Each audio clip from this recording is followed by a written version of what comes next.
Dr. Rebecca Morrison stood in the sterile white laboratory of the Galactic Council's Xenobiology Division, her hands clasped behind her back as three alien scientists huddled around their scanning equipment.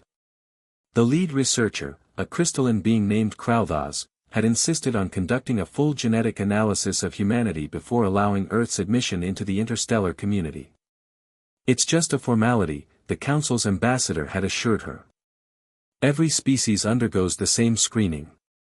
But the way Krauthos's crystalline structure was flickering with rapidly changing color suggested this was anything but routine. "Is there a problem?" Rebecca asked, stepping closer to the holographic display showing her DNA sequence.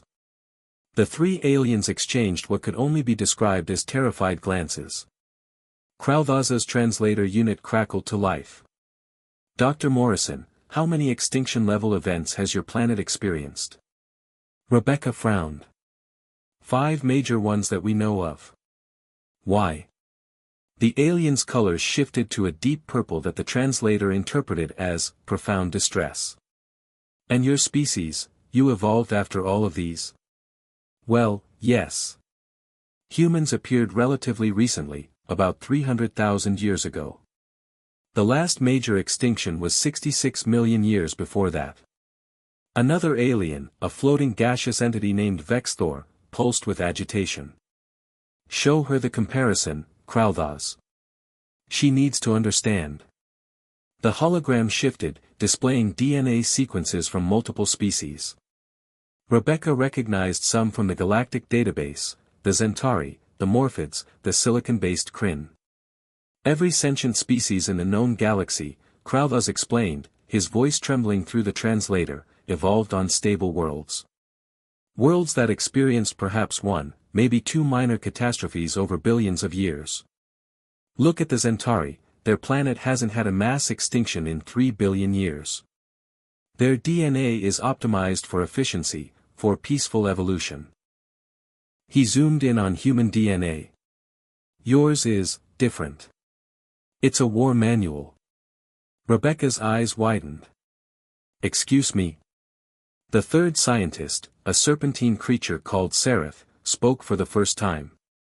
"Your DNA doesn't just code for survival, Dr. Morrison. It codes for survival through apocalypse. We found genetic markers for extreme adaptability, accelerated mutation rates under stress, and something we've never seen before: cellular memory of catastrophic events."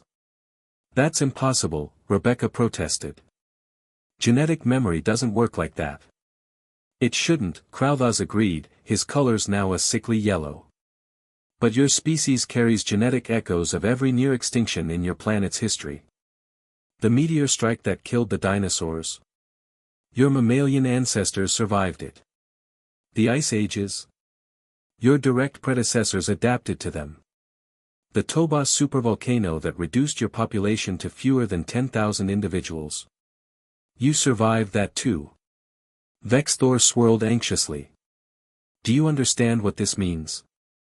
Every other species in the galaxy would have gone extinct from just one of these events. But Earth kept throwing catastrophe after catastrophe at life, and something always survived. And then you humans came along, the descendants of every survivor, carrying the genetic legacy of 4 billion years of refusing to die." Rebecca felt a chill run down her spine. "So what are you saying?"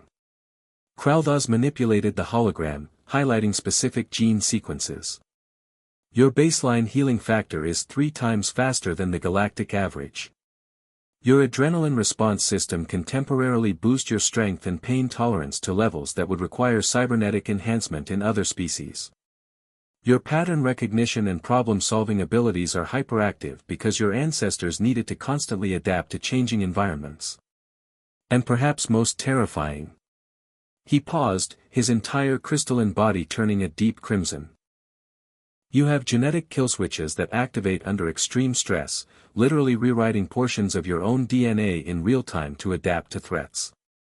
It's not fast enough to see in a single lifetime, but across generations, when humans face extinction, you change. You evolve active countermeasures." Seraph coiled nervously. "We tested this with historical human DNA samples you provided. Humans from 50,000 years ago were significantly different from modern humans in stress response genes. You've been continuously upgrading yourselves. Rebecca was speechless. Around the galaxy, species evolved slowly, peacefully, over billions of years on stable worlds.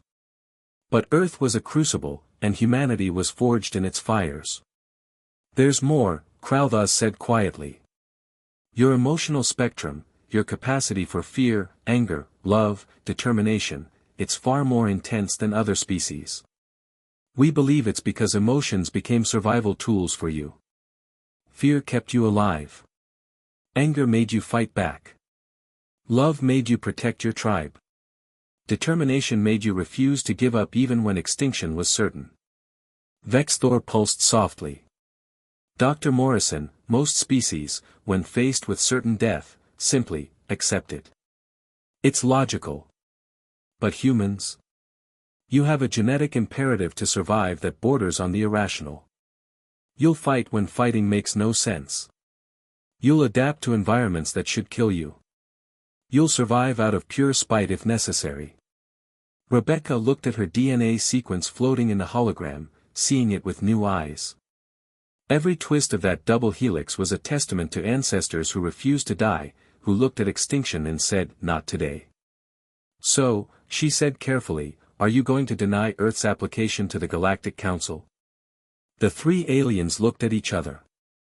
Finally, Kralthas spoke, his colors settling into a resigned blue. "No, Dr. Morrison. We're going to approve it immediately and put humans in charge of the Council's Survival and Defense Division. Because if the galaxy ever faces an existential threat, we want the species that's genetically incapable of accepting extinction leading the response." He paused, then added quietly, "We scanned human DNA expecting to find another peaceful species. Instead, we found the galaxy's survivors. And that terrifies us, but it also gives us hope." Rebecca smiled. Humanity had survived everything Earth could throw at them. Now they would help ensure the rest of the galaxy could do the same. After all, surviving was what they did best. It was literally in their DNA.